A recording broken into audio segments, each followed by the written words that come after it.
So ito yung advantage ng naka air pump na naka USB, no? Kasi ngayon no, may power interruption yung Meralco. So ang gagamitin natin ngayon itong power bank na to para mapagana yung aerator ng tangke natin. Ito, na-charge ko naman siya no kasi nag-announce naman yung Meralco. Kaya titignan natin kung gagana ba to pagdating dito, no?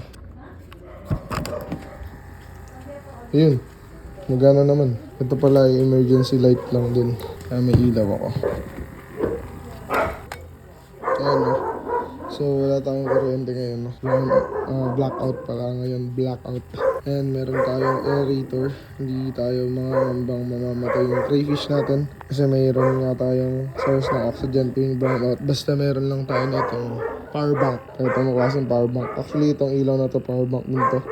Basta may USB type aerator mo, magagamit mo yung power bank. Ayan. Yan lang. Gusto ko lang ipakita sa inyo kung bakit ko naisip tong gamitin. Sana nakatulong sa inyo.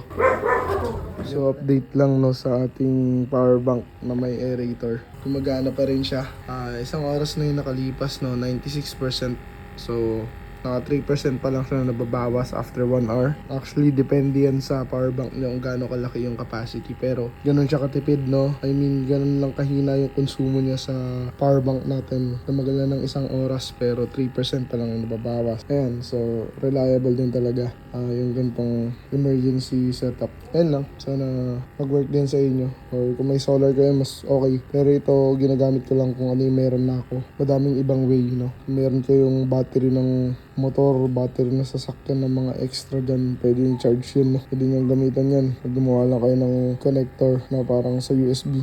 Yun ulit, kung umabot ka ulit dito, sakang alamat. Mag-subscribe ka na rin at mag-follow sa Facebook page ko para sa mga ganito pang video, mga life hacks. Ayun lang guys. Thank you, bye-bye.